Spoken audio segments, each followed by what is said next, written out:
գտնվում են անազատության մեջ։ Հայ առաքելական Սուրբ եկեղեցու դեմ արշավը արդեն տևական ժամանակ մեր 4 սրբազանների անազատության մեջ պահել է Բագրատ, Միքայել, Մկրտիչ, Արշակ սրբազանների եւ այնուհետեւ քրեական գործ հարուցելով 6 այլ սրբազանների դրանից առաջ էլ այն արշավը, որ կազմակերպել էր իշխանությունը տարիներ շարունակ հայ առաքելական Սուրբ եկեղեցու դեմ, հիմա այստեղ մենք մեր ոչն ենք ասում, մեր բողոքի ձայնն ենք բարձրացնում եւ միջազգային հանրությունը պետք է հստակ գնահատական տա այս ամեն ինչի վերաբերյալ։ Սիրելի հայրենակիցներ, անչափ կարևոր է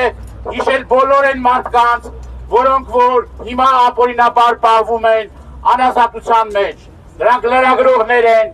ընտրված համայնքապետեր են, Նարեկ Սամսոնյանը, Վազգեն Սահաթելյանը, երկու քաղաքապետեր, Գյումրու քաղաքապետ Վարդան Ղուկասյանը, Մասիսի քաղաքապետ Դավիթ Համբարձումյանը, Սիսական ջոկատի հրամանատար Աշոտ Մինասյանը,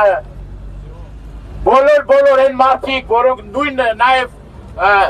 60-ից ավել խաբարտարկյալներ կան, կներեք, որ բոլորի անունները չեն կարող հնչեցնել,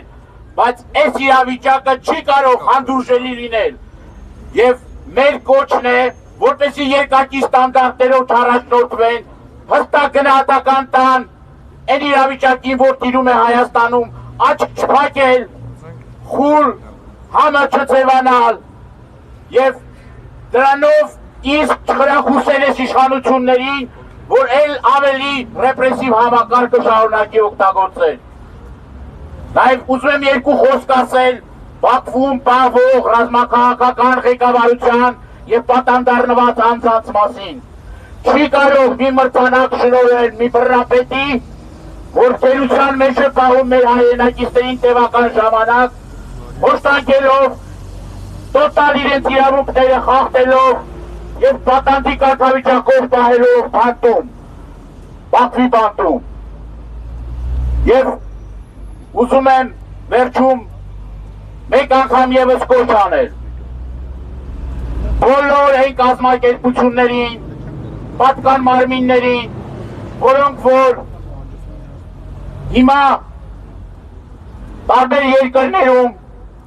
աչք են փակում Հայաստանում տիրող իրավիճակի վերաբերյալ, անհապաղ միջոցներ ձեռնարկել օր առաջ, ժամ առաջ, թե Հայաստանի բանտերում, թե Բաքվի բանտերում պահվող հայերին ազատ արձակելու վերաբերյալ։ Շնորհակալ եմ։ Freedom! Freedom! Freedom! Freedom! Freedom! Այժմ խոսքը տրամադրում եմ Տեր Փարոյին։